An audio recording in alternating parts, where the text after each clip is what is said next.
all of a sudden my body got really hot and the room started spinning, and I felt like I was having a heart attack. Jennifer Reines was 15 at a party when her first panic attack came on out of nowhere. And it was probably the most terrifying experience of my life. And then after that, I started to get them every single night before I went to bed. A lot of people think that, oh, you're not really sick, or, you know, it's just in your head and you can just get over it, but it is. I mean, it is a disease. I sweat. I'd just be terrified that I was just gonna say something wrong or foolish, and I couldn't talk, so I just wouldn't go out. You stayed in your house? Yes.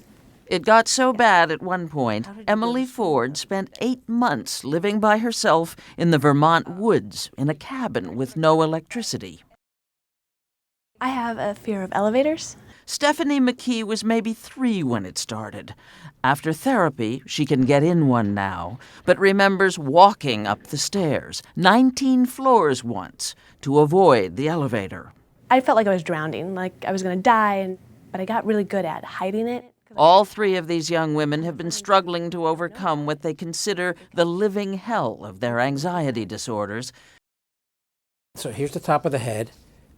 This person would be looking directly at you. Psychiatrist Dennis Charney, dean of the Mount Sinai Medical School in New York City, studies anxiety disorders. This is an example of a MRI scan.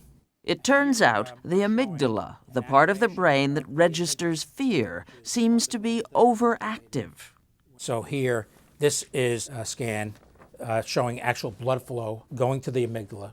The cerebral cortex, the part of the brain that tells you to calm down, appears to be underactive.